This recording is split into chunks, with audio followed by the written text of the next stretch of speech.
కాబట్టి మాకు రావాలని చెప్పి 1969లో డాక్టర్ మరి చెన్నారెడ్డి, మల్లికార్జున వంటి ఉద్దండలతో కూడా నేను ఉద్యమంలో 1969లో పాల్గొన్నా. అప్పుడు హై స్కూల్లో ఉన్నాను నేను, 9వ తరగతి. ఆ 1969లో కూడా 369 మంది చచ్చినారని లీస్ట్ మాత్రమే వచ్చింది, కానీ అంతా అప్పటికి ఇంకా డబుల్ చనిపోయినారు జనము.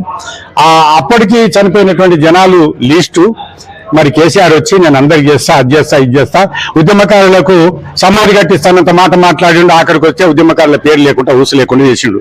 అంత చేసి ఆ అధ్వానం చేసినటువంటి కేసీఆర్ నామరూపాలు లేకుండా ఈనాడు తెలంగాణ పేరు లేకుండా చేసి అన్యాయం చేసినా అది ఉసురు తగిలిపోయింది వీళ్ళందరికీ. అంతేకాకుండా ఇప్పుడు మలి దశలో 69 ఉద్యమం మొదలైతే మలి దశలో కూడా మేమంతా ఉద్యమం చేసిన, నేను యూనివర్సిటీలో ప్రొఫెసర్ను, ఉస్మాన్ సిటీలో అంతా ఉండి, నేను Nizam college, Osman city arts college అంతటా కూడా మా పిల్లలు ఎంబడే ఉన్నాను. నేను ఎంఏ పిల్లలు, పిహెచ్డి పిల్లలు ఎంబడే ఉండి పెద్ద ఉద్యమం నడిపించినాను. ఆ ఉద్యమంలో వచ్చి కూడా చాలా మంది దెబ్బలు తిన్నారు. ఒక విద్యార్థి యొక్క విషయం ఉదాహరణ చెప్తాను. ఉదాహరణ అంటే నిజమైన జరిగినటువంటి విషయం చెప్తాను. ఒక సూర్యనారాయణ పిల్లోడు కరీంనగర్ దగ్గర ఒక పల్లెటూరు, ఎస్సీ పిల్లోడు. ఆ పిల్లాడు తెలంగాణ ఉద్యమంలో బాగా పాల్గొని అదే తలకెక్కింది. రాత్రి పడుకున్నా నిలిచినా ఎక్కడ చూస్తే తెలంగాణ అంటున్నాడు. ఇట్లా అన్నాక ఒక సంవత్సరం దాటిపోయింది, వాళ్ళ ఊరికి పోయిండు. ఆ ఊర్లో తల్లిదండ్రుల ఇంటికి పోయిన ఒక గుడిసె వాళ్ళది.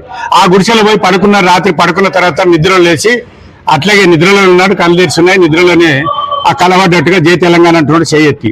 అంటే తల్లిదండ్రులు అప్పుడు ఆ పిల్లాన్ని లేపారు. లేపి ఏం రా నువ్వు ఊకే తెలంగాణ అంటున్నావు అంటే, అమ్మ మరి తెలంగాణ అనాలి కదా, లేకుంటే ఎట్లా అంటే, మనకెందుకు ఇక్కడ కూడికిళ్ళలో మనకు ఇప్పుడు ఎందుకు తెలంగాణ, అది వస్తుందో పోతుందో ఇంతమంది అని అంటే, లేదు నీకు తెలంగాణ రావడం ఇష్టం లేదా, మాకు ఉద్యోగం రావడం ఇష్టం లేదని చెప్పి మూలకున్న రోకల్ బండ తీసుకొని ఇద్దరు తల్లిదండ్రులను కొట్టి చంపేసాడు.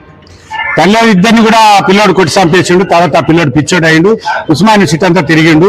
మరి ఇప్పుడు ఏ పరిస్థితులు ఉన్నారా లేడా, భూమి మీద చనిపోయిందో తెలియదు. ఇట్లాంటి వాళ్ళు ఎంతమంది అయి ఉంటారు. 69 ఉద్యమంలో చాలా మంది పిచ్చర్లో కూడా అయిపోయినారు, మళ్ళీ 2వ ఉద్యమంలో కూడా అయిపోయినారు.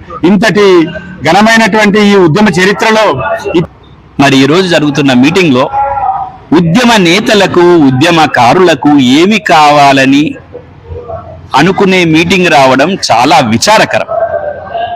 ఏ రాష్ట్రం కొరకైతే నెత్తుటి పిడికుల్లో మరి లేచిండ్రో వారికి మనం ఏమి ఇవ్వాలనేది కాదు, వారికి ఏమి ఇచ్చినా తక్కువే అనేది రాష్ట్ర ప్రభుత్వం గుర్తించాల్సిన అవసరం ఉంది. మరి వారికి ఏమిచ్చినా తక్కువైనప్పుడు ఆ కమిటీ కూడా హృదయపూర్వకంగా విశాల దృక్పథంతో అధికారులకు పెట్టకుండా, జిల్లా కలెక్టర్లు పెట్టకుండా, ఈరోజు చూడండి జిల్లా కలెక్టర్లు అందరూ ఏ విధంగా తయారైందంటే మన ఉద్యమకాలను గుర్తించే క్రమమే లేదు వాళ్ళకి.